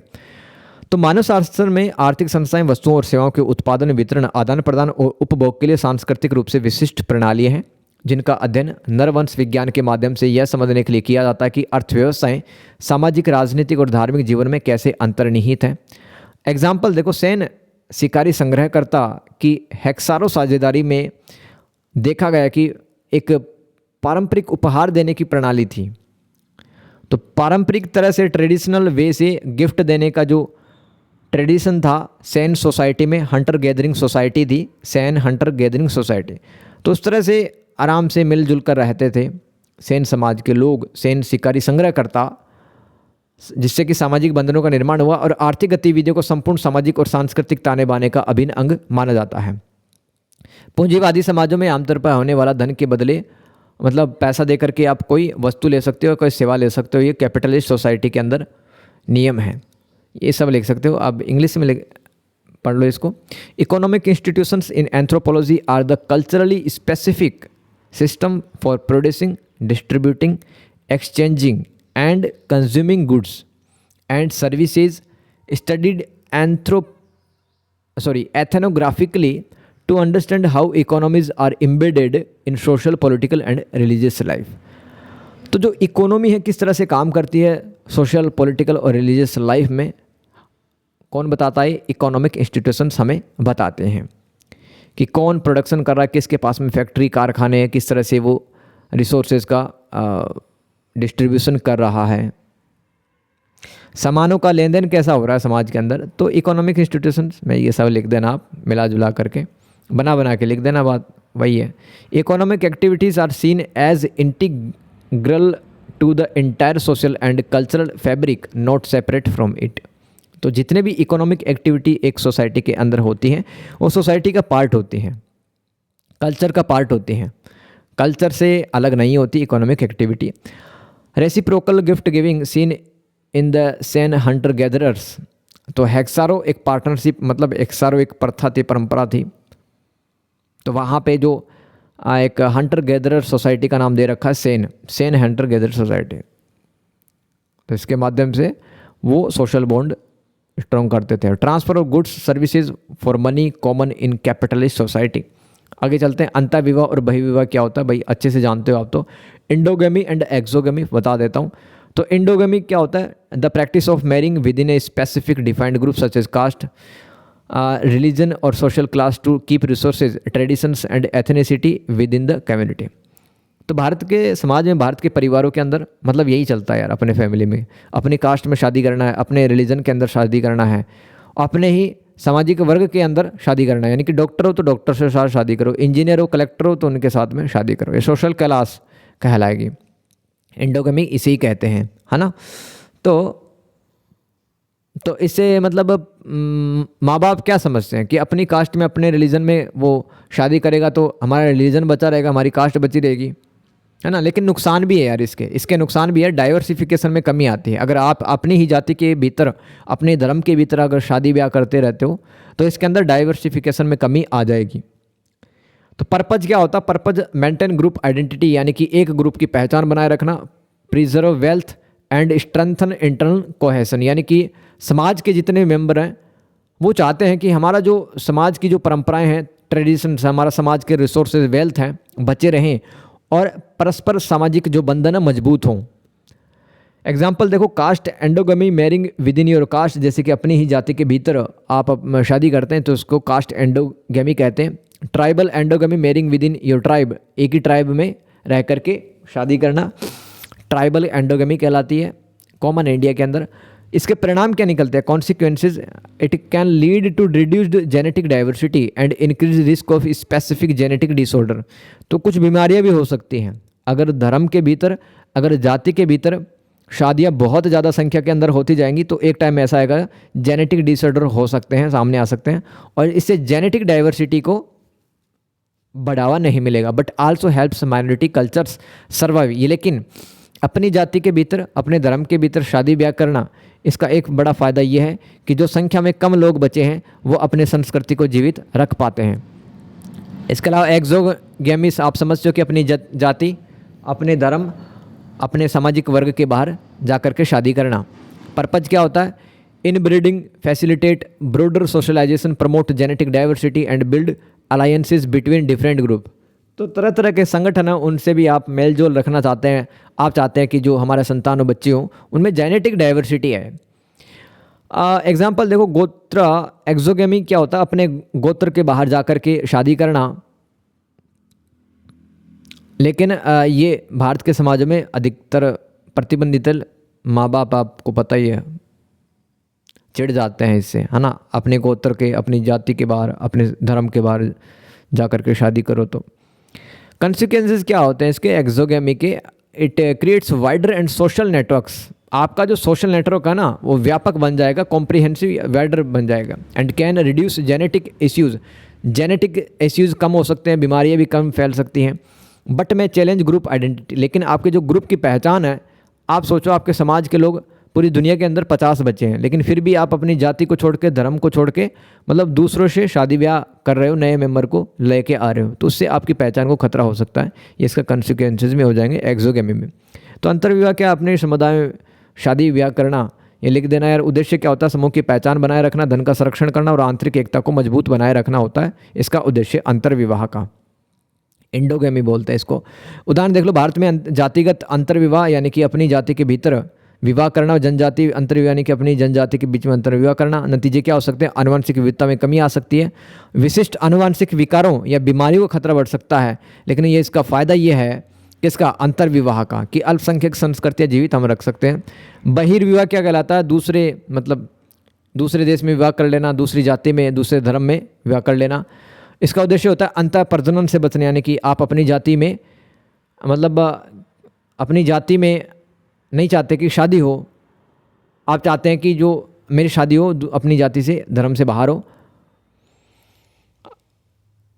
आप अपनी ही जाति के एक मेंबर से रिप्रोडक्शन की प्रोसेस में शामिल नहीं होना चाहते हैं। व्यापक सामाजिकरण को सुगम बनाने, आनुवंशिक विविधता को बढ़ाने और विभिन्न समूहों के बीच गठबंधन बनाने के लिए ये जो बहिर्विवाह किया जाता है। एग्जाम्पल देखो, गोत्र बहिर्विवाह, अपने गोत्र से बाहर जाकर के शादी करना। परिणाम क्या निकलता है? व्यापक सामाजिक नेटवर्क बनता है, आनुवंशिक समस्याओं को कम किया जा सकता है, लेकिन समूह पहचान के लिए चुनौती बन सकती है, यानी कि ग्रुप आइडेंटिटी है वो लॉस हो सकती है। किसके? एक्सोगेमी के कारण, बहिर्विवाह के कारण, बहिर्विवाह के कारण। आ रहा समझ में? यार मैं अगर हिंदी या इंग्लिश में लेके आता इसको तो अब तक तो ये ख़त्म हो गया होता वीडियो, लेकिन कोई बात नहीं, फ़ायदा सबको मिलेगा। क्वेश्चन नंबर 5, मानव विज्ञान में क्षेत्र कार्य के इतिहास का वर्णन दीजिए। ये जो फील्ड वर्क है ना एंथ्रोपोलॉजी के अंदर, उसका हिस्ट्री आपको बताना है, फील्ड वर्क का हिस्ट्री। तो अर्ली स्टेजेस के अंदर देख लो, शुरुआत के अंदर कौन कौन से काम हुए। Arm chair anthropology and early explorations, यानी कि 1900 से पहले क्या क्या काम हुए। तो देखो, जितने भी एंथ्रोपोलॉजिस्ट थे ना वो रिलाई करते थे, डिपेंड होते थे डेटा फैक्ट को कलेक्ट करने के लिए मिशनरियों पर। मिशनरी क्या होता है? अपने धर्म के प्रचार प्रसार पर जो जत्था निकलता है, लोग निकलते हैं, उसको मिशनरी कहते हैं। ट्रेडर्स जो व्यापार करने के लिए एक देश से दूसरे देश में जाते हैं। कॉलोनियल एडमिनिस्ट्रेटर, जो अंग्रेज अधिकारी थे, जैसे कि भारत में वो जब रह रहे थे, तो उन्होंने जो भी डेटा फैक्ट बताए उनके आधार पर जो एंथ्रोपोलॉजिस्ट लिखा करते थे वो क्या कहलाता था? आर्म चेयर एंथ्रोपोलॉजी कहलाती थी। 1900 से पहले यही प्रचलन में था। फिर आता है दोस्तों फर्स्ट फील्ड एक्सपीडिशंस। तो earlier multidisciplinary efforts like the Torres Strait expeditions 1898 में हुआ, WHR के द्वारा एंड एसी हेडन के द्वारा। Mark the start of systematic data collection. तो सबसे पहले अगर मैं आपको कहूँ कि एंथ्रोपोलॉजी के अंदर किसने शुरुआत की, तो एक तो WHR राइवर्स का ध्यान रखना और एक एसी हेडन का नाम ध्यान रखना। इन्होंने टोरेस स्ट्रेट पे जाकर के कुछ ट्राइबल कम्युनिटी को ऑब्जर्व किया था, देखा था चीज़ें। इनके बाद में लेविस हेनरी आते हैं, लेविस हेनरी मॉर्गन। तो इनका नाम आता है लेविस हेनरी मॉर्गन का। He conducted field work among Iroquois भी एक कम्युनिटी का नाम है, influencing the genealogical method. While Franz Boas को हम अमेरिका की जो एंथ्रोपोलॉजी है उसका जनक भी, फाउंडर भी मानते हैं, फ्रांस बोआस को। तो began his work with the Inuit. अब इनुइट क्या है दोस्तों? नॉर्थ अमेरिका के भीतर जो आर्कटिक और सब आर्कटिक रीजन है ना, वहाँ पर एक ट्राइबल कम्युनिटी रहती है, इनुइट। तो इनुइट पर जाकर अब अपना रिसर्च किया फ्रांस बोआज ने। तो नाम याद रखना बस सबका। तो टोरेस स्ट्रेट एक्सपेडिशंस किसने किया? WH राइवर्स और एसी हेडन ने। इसके बाद में लेविस हेनरी मॉर्गन ने भी कुछ काम किया। इसके बाद में इंपॉर्टेंट नाम आता फ्रांस बोआज का। इन्होंने इनुइट नामक एक ट्राइबल कम्युनिटी पे अपना रिसर्च किया था जो कि उत्तरी अमेरिका में रहती थी। द बोआजियन रेवोल्यूशन, तो एस्टेब्लिशिंग फील्ड वर्क। तो देखो शुरुआत में जो 20वीं शताब्दी थी ना, यानी कि मैं बात करूँ 1905, 10, 20 के आसपास, तो फादर ऑफ अमेरिकन एंथ्रोपोलॉजी किनको कहा जाता है? फ्रांस बोआज को। तो उनका काम बहुत इंपॉर्टेंट था सन 1900 से लेकर 1920-30 तक। तो Boas stressed first hand data, long term immersions, participant observations. ये टेक्निक होती हैं कुछ, आप सोसाइटी के अंदर जा कर के ऑब्जर्व करते हैं मेंबर्स को। And cultural relativism, moving away from evolutionary hierarchies. अब बोआज ने कल्चर पे भी फोकस किया, कल्चर को समझा। आगे चलते हैं। फिर आता है मेलानोव्स्की का नाम आता है, मेलानोव्स्की। तो Bronislaw Malinowski transformed field work with his intensive studies in the Trobriand island, advocating for living within the community, learning the language and building rapport. तो मेलानोव्स्की ने ट्रोब्रिएंड आइलैंड पे जितने भी कम्युनिटी रहते थे उनका स्टडी किया था। इस तरह से लिख देना आप मेलानोव्स्की। मेलानोव्स्की का जो काम था ना, his work establish the gold standard for holistic ethnography research detailing social life culture. बहुत अच्छे से चीज़ें बताई मेलानोव्स्की ने, किस तरह से सोशल लाइफ, कल्चर और साइकोलॉजी कोहेरेंटली, साइकोलॉजी के बारे में बताया किस तरह से इंसान है वो सोचता समझता डिसीजन मेकिंग करता है कम्युनिटी के भीतर। इसके अलावा अपन बात करें मिड 20th सेंचुरी की, उसके बाद में, यानी कि यहाँ पे बात की रहे 1950 ईस्वी के बाद में क्या क्या काम हुआ एंथ्रोपोलॉजी के अंदर। महिलाएं अब आने लगे, women in the field, women like Elsie Clews Parsons, EC Parsons लिख देना आप, तो EC Parsons, Ruth Benedict and Margaret Mead broke barriers, bringing new perspectives and access to female respondents with figures like Mary Douglas, later exploring rituals and symbolism. तो भाई 1950 के बाद में anthropology यानी कि मानव विज्ञान में ये देखा गया कि अब तक तो आदमी ही रिसर्च कर रहे थे, जैसे कि मेलानोव्स्की है ना, फ्रांस बोआज है, महिलाएं नहीं थी। लेकिन 1950 के बाद में महिलाएं भी आने लगी, जैसे कि EC पार्सन्स का नाम याद रखना, R बेनेडिक्ट एंड मार्गरेट मियाड, और मैरी डोगल्स का नाम याद रखना आपने। आगे है दोस्तों मेथडोलॉजिकल रिफाइनमेंट, यानी कि जितने भी जांच की विधियां थी वो भी, उनके अंदर भी अब सुधार होने लगा। Fieldwork became the cornerstone of anthropology, expanding beyond primitive societies to urban, rural and specialised studies while addressing ethnic concerns like consent and confidentiality।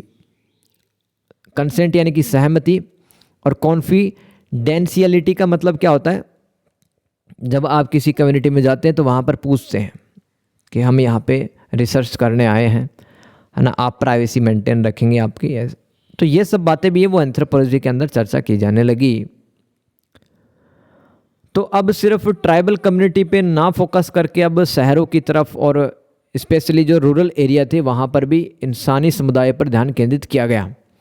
तो प्रारंभिक चरण देख लो भाई, सैद्धांतिक मानव विज्ञान और प्रारंभिक अन्वेषण 1900 से पहले।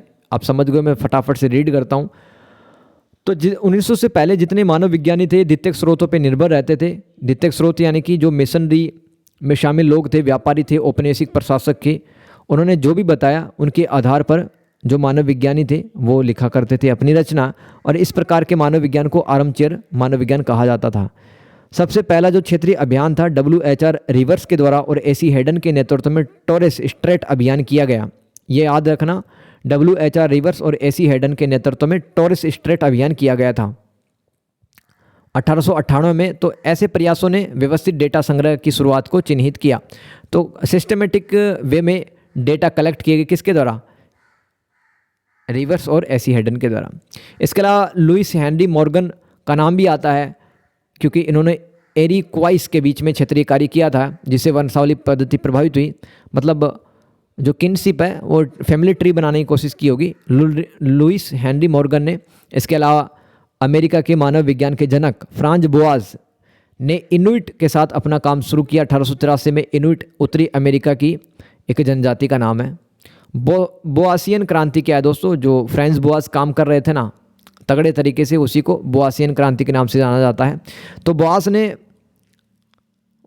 ने प्रत्यक्ष डेटा और दीर्घकालीन गहन अध्ययन और सहभागी अवलोकन, पार्टिसिपेटरी ऑब्जर्वेशन और सांस्कृतिक सापेक्षवाद पर जोर दिया। यानी कि अलग अलग कल्चर को उन्होंने साथ में लिया, समझा, तुलना की और विकासवादी पदानुक्रम से दूर चले गए। यानी कि जिस तरह से पारंपरिक अध्ययन किया जाता था उसे ध्यान हटाकर कुछ नया अपनी तरफ से जोड़ने की कोशिश की। खुद जाकर के समुदाय के बीच खुद जाकर के उन्होंने चीज़ें ऑब्जर्व की। इसके अलावा बोआस ने बाहरी निर्णयों को थोपने के बजाय अध्ययन की जा रही संस्कृति को उनके दृष्टिकोण से समझने में जोर दिया। यानी कि देखो, एक तो होता है एमिक परिप्रेक्ष्य यानी कि आंतरिक परिप्रेक्ष्य। देखो, अगर आप एंथ्रोपोलॉजिस्ट हो, मानव विज्ञानी हो, तो आप चाहते हो कि आप जो स्टडी कर रहे हो उस स्टडी में उन्हीं की बातें हों, उन्हीं की सोच हो। ये एमिक परिप्रेक्ष्य कहलाता है। और एक होता है एटिक परिप्रेक्ष्य, यानी कि आप अपनी सोच थोपते हैं, व्याख्या करते हैं अपने अनुसार, वो एटिक परिप्रेक्ष्य कहलाता है। तो मेलिनोव्स्की और ब्रिटिश सामाजिक मानव विज्ञान का टाइम आता है दोस्तों 1910 से लेकर 1920 के दशक में। मेलिनोव्स्की और कुछ ब्रिटेन के एंथ्रोपोलॉजिस्ट थे, उन्होंने टोबिएंड द्वीप पर जाकर के गहन अध्ययन किया और फील्ड वर्क को ही बदल दिया क्योंकि अब समुदाय के भीतर रहने, भाषा सीखने और संबंध बनाने की वकालत या बातें की गई। मेलिनोव्स्की और कुछ ब्रिटिश मनोवैज्ञानिक थे, उनके काम ने पूरे नरवंश वैज्ञानिक अनुसंधान के लिए एक पैरामीटर स्थापित किया, एक सरल मानक स्थापित किया जिसमें सामाजिक जीवन, संस्कृति और मनोविज्ञान का सुसंगत रूप से वर्णन किया गया। इसके अलावा 20वीं शताब्दी के मध्य से अपन देखें 1950 के बाद में तो LC क्लेव्स पार्सन्स और रूथ बेनेडिक्ट और मार्गरेट मीड जैसी महिलाओं ने बाधाओं को तोड़ा। यानी कि जो पुरुष पहले खुद ही मानव विज्ञानी बन जाते थे, लेकिन अब महिलाएं भी आने लगी। महिला जब अध्ययन करती है समाज का, नए तरीके से करती है। और बाद में मेरी डगलस जैसी महिलाएं आई जिन्होंने अनुष्ठान और प्रतीकवाद की खोज की, यानी कि उन्होंने बताया कस्टम्स, बिलीफ्स और सिंबोलिज्म के बारे में। इसके अलावा कार्य प्रणाली यानी कि जो फील्ड वर्क था उसमें जो टेक्निक्स अप्लाई होती थी किसी भी समाज को समझने के लिए, उनमें बदलाव आया। तो आदिम समाजों से परे अब शहरी, ग्रामीण और विशिष्ट अध्ययन को भी शामिल किया गया और साथ में सहमति और गोपनीयता जैसी नैतिक चिंताओं को भी अब शामिल किया गया। क्वेश्चन नंबर 6, क्षेत्र कार्य के सार पे चर्चा करें। फील्ड वर्क का जो एसेंस है वो आपको बताना है। तो ये तो आराम से बता सकते हो, कोई दिक्कत वाली बात थोड़ी है, लेकिन बता देता हूँ यार, है ना। तो मानव शास्त्र यानी कि एंथ्रोपोलॉजी में क्षेत्र अध्ययन यानी फील्ड वर्क का सार किसी समुदाय के प्राकृतिक परिवेश में गहन दीर्घकालिक जुड़ाव से जिससे सहभागी अवलोकन के माध्यम से प्रत्यक्ष और समग्र समझ प्राप्त की जा सके या सतही डेटा से परे जाकर स्थानिक दृष्टिकोण को समझने का प्रयास करता है। तो देखो, अगर आपको फील्ड वर्क बहुत अच्छे से करना है तो कम्युनिटी के बीच में रहना होगा। ऐसा नहीं कि सिर्फ यूट्यूब पे वीडियो देख ली और फिर आप बता रहे हो उसको कि ये कम्युनिटी इस तरह से रहती है, इस तरह की लैंग्वेज। नहीं, आपका काम अच्छा कब बनेगा? जब आप कम्युनिटी के बीच में जाओगे, लोगों से प्रत्यक्ष रूप से बात करोगे। तो इस तरह से आपका जो क्षेत्र कार्य है वो अच्छा होगा, जिससे कि आपको ओवरऑल डेवलपमेंट या होलिस्टिक जो अंडरस्टैंडिंग है समझ में आएगी। एमिक अभी बताया था मैंने, एमिक क्या होता है कि किसी कम्युनिटी के भीतर जा कर के आप जो चीज़ें समझते हैं और उनके हिसाब से आप चीज़ें एक्सप्लेन करते हैं रियलिटी में कि वहाँ पे क्या लैंग्वेज बोली जाती है, कैसे लोग खाना खाते हैं, क्या उनकी सोच है, अपने विचार आप साइड में रखते हैं, उसको कहते हैं एमिक। क्षेत्रीय कार्य के प्रमुख घटक देख लो तो जो रिसर्चर होता है, जो एंथ्रोपोलॉजिस्ट होता है, वो लंबे समय तक, कई महीनों तक, सालों तक समाज के भीतर रहता है, सामाजिक ताने बाने का हिस्सा बनता है ताकि वो समझ सके। सहभागी अवलोकन एक प्रमुख विधि है इसमें, जिसमें मानव वैज्ञानिक दैनिक जीवन में सक्रिय रूप से भाग लेता है और करके देखता है। कोई भी काम, कोई भी त्यौहार, मेला, उत्सव खुद ही शामिल होता है, जिससे गहन जुड़ाव संभव हो पाता है। इसके अलावा जो फील्ड वर्क है दोस्तों, वो किसी भी सोसाइटी में सामाजिक, आर्थिक और धार्मिक राजनीति को समझता है ताकि एक संपूर्ण चित्र बनाया जा सके। इसके अलावा MIC और एटिक, MIC अंदरूनी, अभी बताया था अंदरूनी, MIC और एटिक क्या होता है। MIC एमिक भी बोल सकते हो इसको, एमिक अभी बताया था ना यार। समाज के भीतर जा कर के आप जो वास्तविकता है वो आप बताएं, उन्हीं के जनजाति लोग हैं वो क्या सोचते हैं, वो MIC कहलाएगा। एटिक क्या कहलाता है, आप अपने विचार थोपने लगते हैं। तो व्यापक अंतर्दृष्टि यानी कि कॉम्प्रिहेंसिव इंसाइट बनाने के लिए समुदाय की अपनी समझ और बाहरी मानवीय शास्त्र विश्लेषण के बीच आवागमन करता है। क्षेत्रीय कार्य क्या करता है कि एक तो MIC और एटिक यानी कि बाहर के आप क्या सोचते हैं और समाज के लोग क्या सोचते हैं, उसके बारे में कौन बताता है, फील्ड वर्क ही बताता है आपको।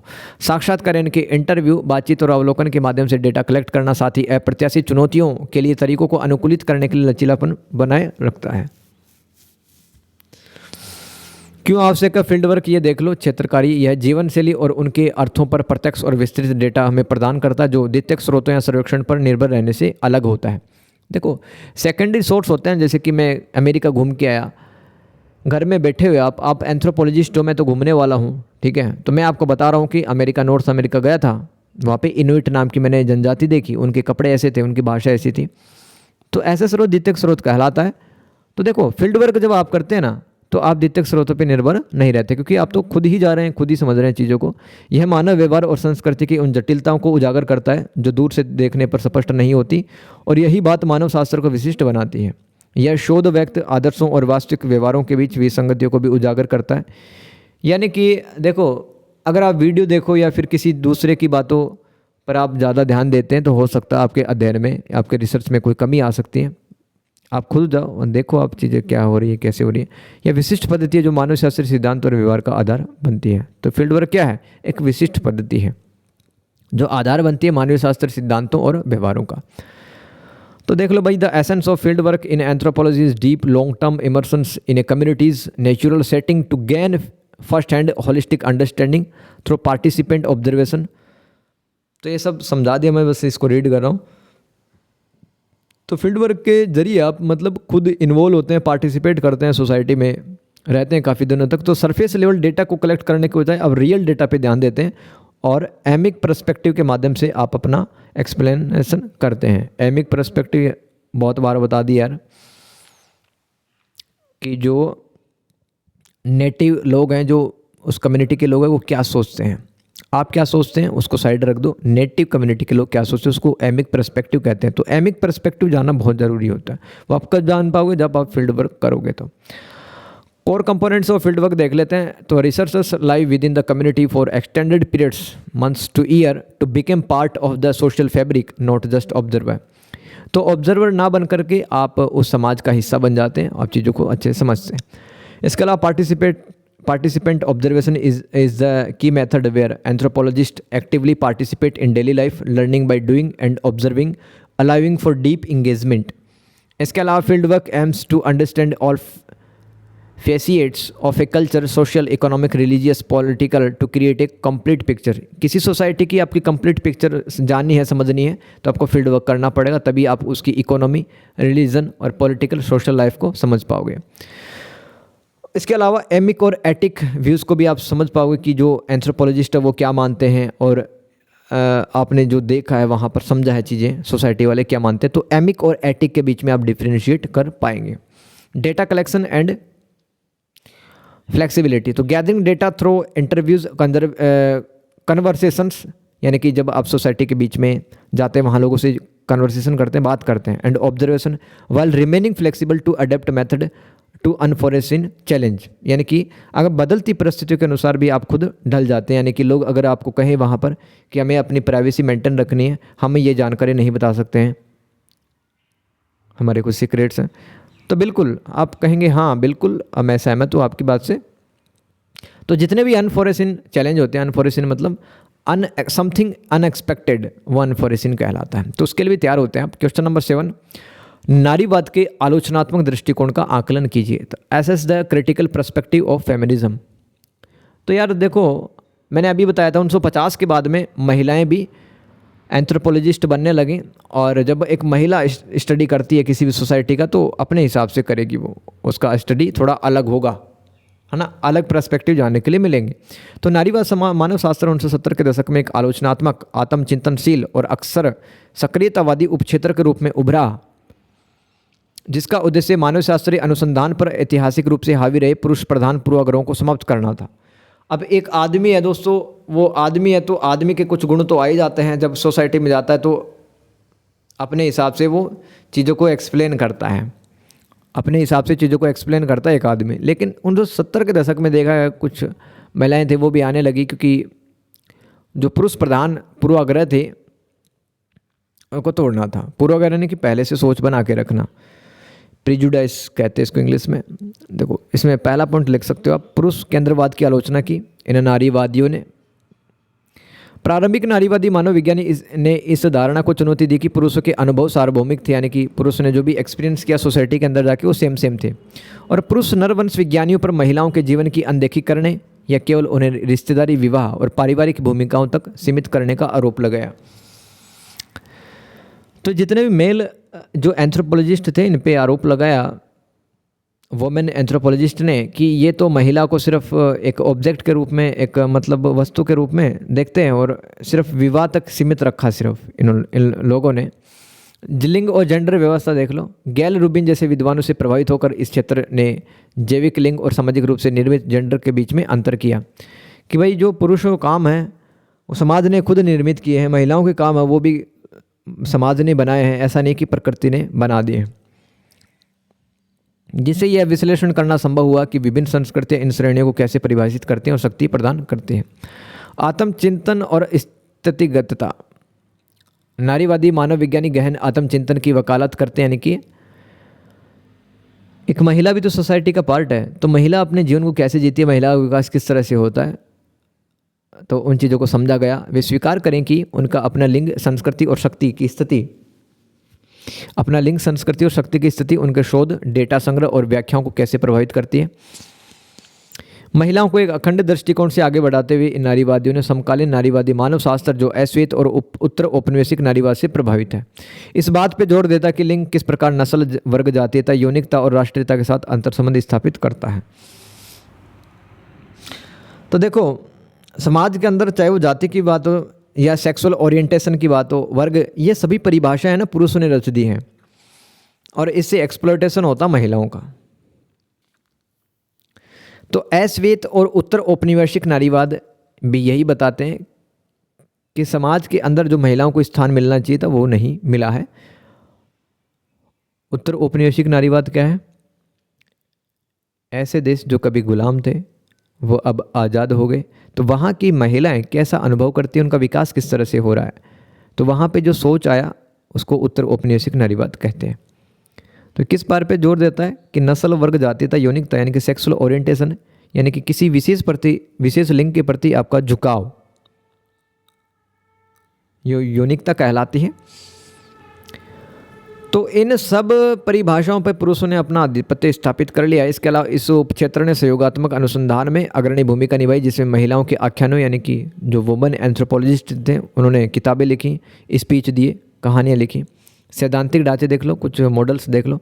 मार्क्सवादी नारीवाद क्या होता है? प्रारंभिक अध्ययनों में अक्सर महिलाओं की अधीनता को समझाने के लिए मार्क्सवादी सिद्धांत का उपयोग किया गया, जिसमें श्रम के लैंगिक विभाजन यानी कि घर के जो काम काज हैं जैसे कि झाड़ू लगाना, पोछा लगाना, बर्तन मांजना, खाना बनाना, ये सिर्फ महिला करेगी।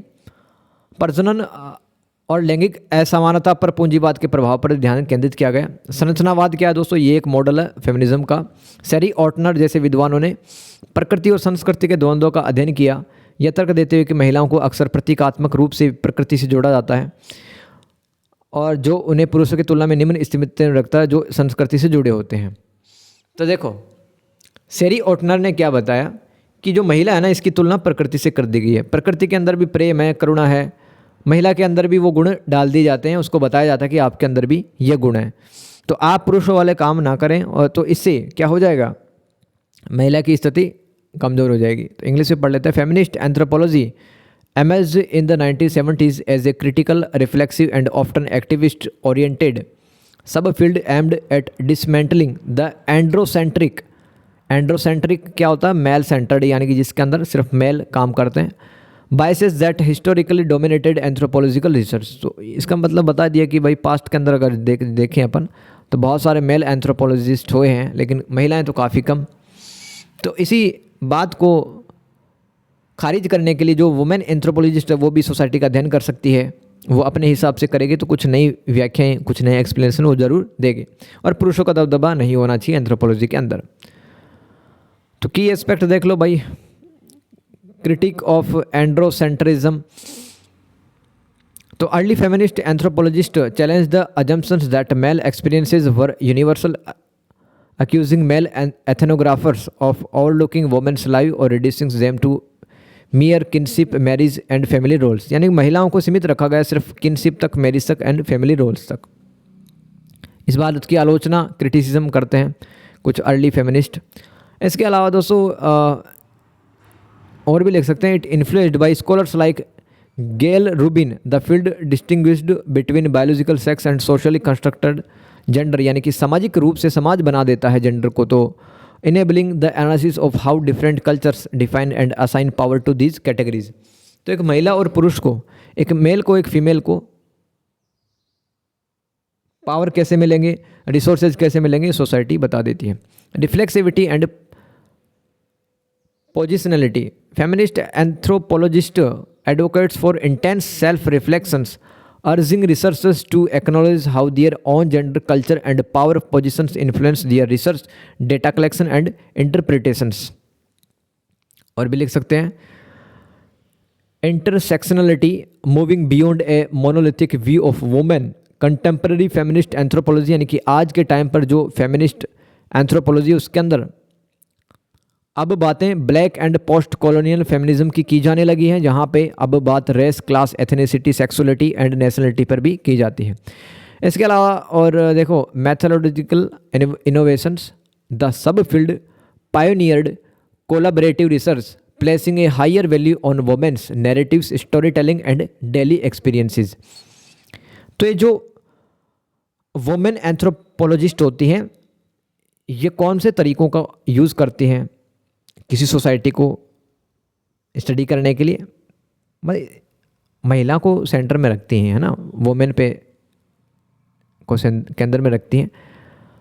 तो उनके डेली के एक्सपीरियंस कैसे हैं, स्टोरी टेलिंग के माध्यम से, वुमेन्स नैरेटिव जो महिलाएं कहानी बताती हैं उसका क्या महत्व है, ये सब वुमेन एंथ्रोपोलॉजिस्ट कहती हैं।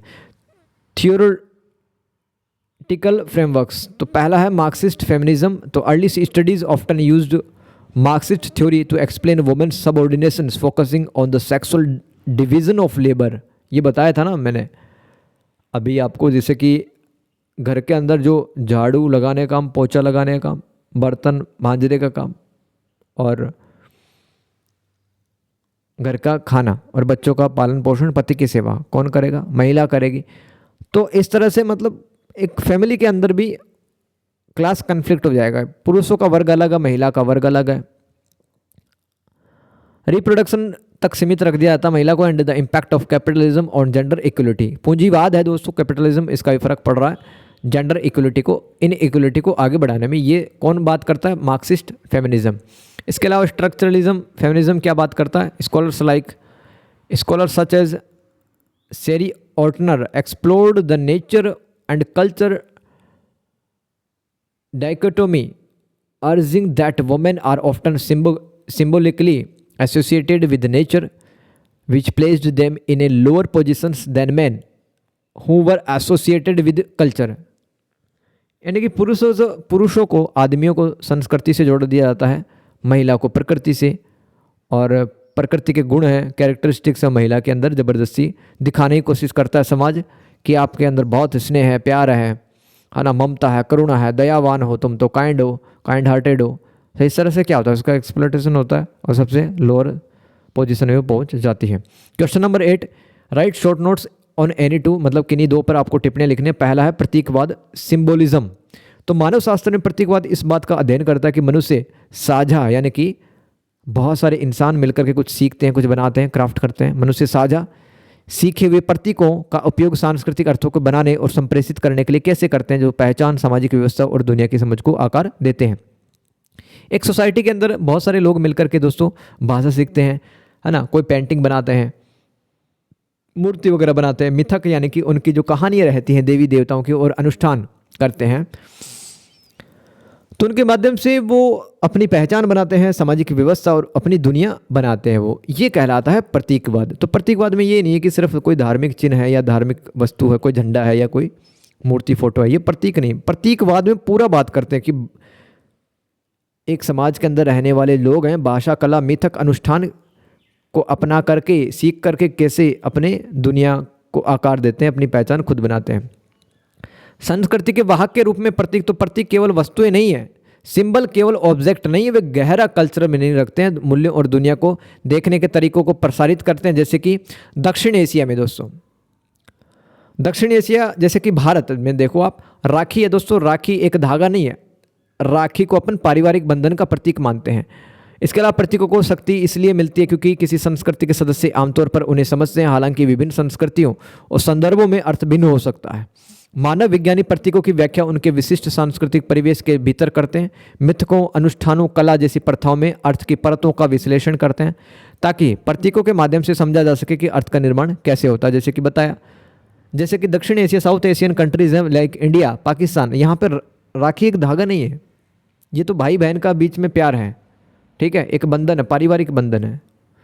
विक्टर टर्नर ने संघर्ष को सुलझाने और सामंजस्य को बढ़ावा देने में अनुष्ठानों और प्रतीकों की भूमिकाओं का अध्ययन किया था। यानी कि समाज के अंदर जितने ज़्यादा प्रतीक अच्छे से काम करते हैं, प्रतीकों को लोग मानते हैं, लोगों के बीच में संघर्ष कम होता है।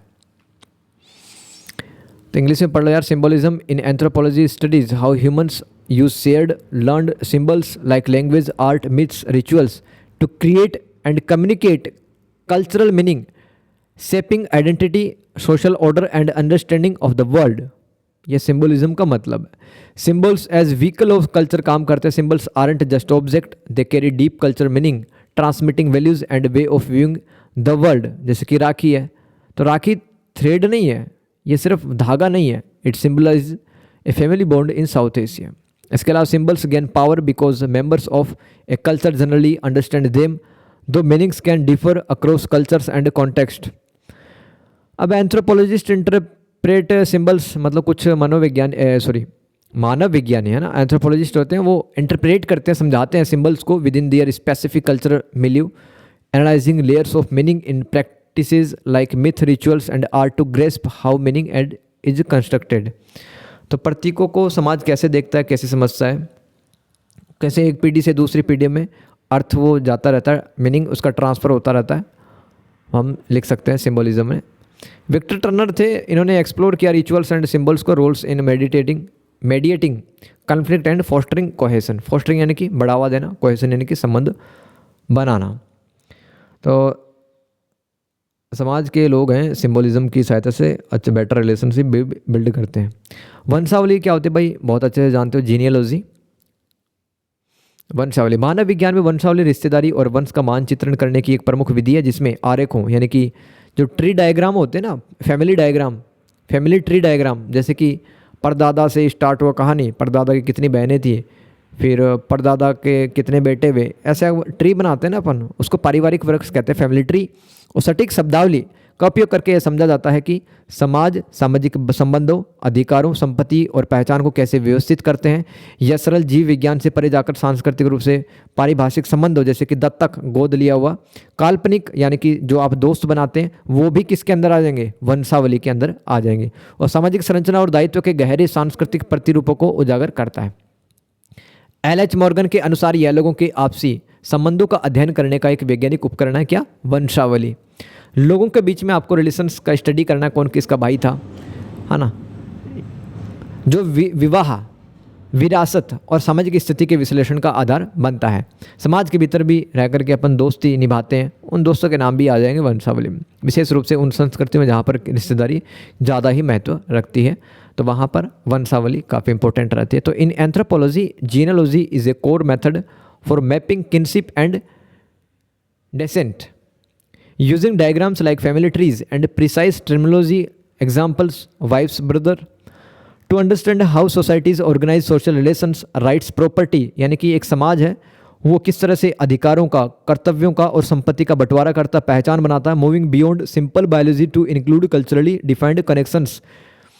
तो देखो पहले क्या होता था, सिर्फ फैमिली ट्री में यही लिखा होता था कि कौन किसका भाई है, कौन किसकी बहन है, किसका बेटा का क्या नाम है, ये लिखा होता है। लेकिन अगर जीनोलॉजी अच्छे से हम देखें, अच्छे से फैमिली ट्री बनाएं, तो उसके अंदर ये भी लिखेंगे किसके पास में कितने राइट्स हैं, किसके पास में कितनी प्रॉपर्टी है। And it reveal deep cultural patterns of social structure and obligations. Obligation यानी कि बाध्यता, मजबूरी। It developed by figures like L H. Morgan, it's a scientific tool. तो एल.एच. मॉर्गन ने क्या कहा था इसके जीनियोलॉजी के बारे में कि ये साइंटिफिक टूल है जिसे हम स्टडी करते हैं, लोगों का कनेक्शन किस तरह से बिल्ड होता है, और marriage, inheritance and status specially in the culture where kinship is central. तो एल.एच. मॉर्गन ने इसका इंपॉर्टेंस बताया था कि इनहेरिटेंस में, मैरिज में और स्टेटस प्रोवाइड करने में कितना इंपॉर्टेंट रोल प्ले करता है जीनोलॉजी। लास्ट क्वेश्चन देखते हैं दोस्तों, अनुसंधान डिज़ाइन। तो मैं तो लगातार बोल रहा हूँ यार, मुझे तो लगातार बोलना पड़ेगा। आपके पास में चॉइस है कि आप रुक रुक के देख सकते हो इसको आधे आधे घंटे के ब्रेक में। तभी कह रहा हूँ यार, अगर ये हार्ड वर्क आपको ज़रा भी पसंद आ रहा है तो एक मेरे को फीडबैक ज़रूर दे के जाना। रिसर्च डिज़ाइन, अनुसंधान डिज़ाइन किसे कहते हैं? देखो मानव शास्त्र में अनुसंधान डिज़ाइन मनुष्य के अध्ययन के लिए एक लचीला ढांचा है जो गुणात्मक, यानी कि आप जानते हैं इंग्लिश के अंदर क्वालिटेटिव मेथड्स होते हैं कुछ, जैसे कि अगर किसी समाज का, कम्युनिटी का स्टडी करना है तो वहाँ पर गुणात्मक विधियों का उपयोग कर सकते हो, जैसे कि नरवंश विज्ञान, एथनोग्राफी, सहभागी अवलोकन यानी कि पार्टिसिपेटरी ऑब्जर्वेशन, यानी कि आप खुद जा करके समाज का हिस्सा बनते हैं, काफ़ी दिनों तक रहते हैं, उसके उत्सव त्यौहार मेलों में आप भाग लेते हैं, और साक्षात्कार आप इंटरव्यू लेते हैं। मात्रात्मक विधियों का मिश्रण, मात्रात्मक यानी कि क्वांटिटेटिव मेथड्स, इसके अंदर अपन स्टैटिस्टिकल ये सब देखते हैं, स्टैटिस्ट ज़्यादा देखते हैं इसके अंदर, संख्याओं को ज़्यादा देखते हैं, जिसका उद्देश्य क्षेत्र कार्य के माध्यम से सांस्कृतिक विविधता को समझना है, वास्तविक दुनिया की जटिलताओं के अनुकूल होते हुए विशिष्ट प्रश्नों के उत्तर देना है, और केस स्टडी से लेकर अनुदैर्ध्य अनुसंधान तक। अनुदैर्ध्य अनुसंधान मतलब लॉन्गिट्यूडनल रिसर्च, जिसके अंदर हम सारी चीज़ें, सारी पहलुओं को शामिल करते हैं। सिद्धांत को विधियों और डेटा विश्लेषण को जोड़कर विश्वसनीय निष्कर्ष तक पहुंचना सुनिश्चित करता है अनुसंधान डिज़ाइन। इसको इंग्लिश में पढ़ लो यार। Research design in anthropology is a flexible framework for studying humans blending qualitative methods like ethnography, participant observation, interviews and quantitative methods. तो क्वालिटेटिव एंड क्वांटिटेटिव मेथड्स का जो मिश्रण है, जब जिसका जो ब्लेंड है, मिक्सचर है ना, इन दोनों प्रकार की विधियों का अपन यूज करते हैं रिसर्च डिज़ाइन बनाने के लिए। It focus on understanding culture diversity. तो भाई कल्चर डाइवर्सिटी समझते हैं फील्ड वर्क करके। एमिंग मतलब इसका उद्देश्य क्या होता है, इसका purpose, it aiming to answer specific questions while adapting to real world complexities, यानी कि आज की दुनिया को देखते हुए कुछ सवाल जवाब है, उनका उत्तर हमें रिसर्च डिज़ाइन से मिलता है, जहाँ पर अनेक मेथड्स का यूज हम करते हैं। उसके अंदर आपके क्वालिटेटिव मेथड्स भी आते हैं और क्वांटिटेटिव मेथड्स भी आते हैं। तो इससे इंश्योर होता है and ensuring trustworthy conclusions by linking theory, methods and data analysis from case studies to longitudinal research. तो शुरू से लेकर जो अंत तक जो रिसर्च है उसी को अपन लॉन्गिट्यूडिनल रिसर्च कहते हैं भाई, है ना, जिसके अंदर सारे डायमेंशन शामिल होते हैं। तो ये था भाई मेरी तरफ से आपके लिए एक बढ़िया सा एक्सप्लेनेशन, PYQ सोल्व मैंने करवा दिया, पेपर सॉल्यूशन। तो thank you so much and good luck for your exam. आप मेरे से इंस्टाग्राम पे भी कनेक्ट हो सकते हैं, ID है IG अंकित RJ, तो वहाँ पे भी अपनी क्वेरी पूछ सकते हैं इंस्टाग्राम पे आप, और टेलीग्राम पे ग्रुप ज्वाइन कर सकते हैं ऑबिट स्टडी के नाम पे। अगर आपको दोस्त ये PDF परचेज करना है तो आप मुझे मैसेज भेज सकते हैं, ठीक है। थैंक यू सो मच, अपना ख्याल रखिए, मिलते हैं नेक्स्ट क्लास में, तब तक के लिए गुड बाय।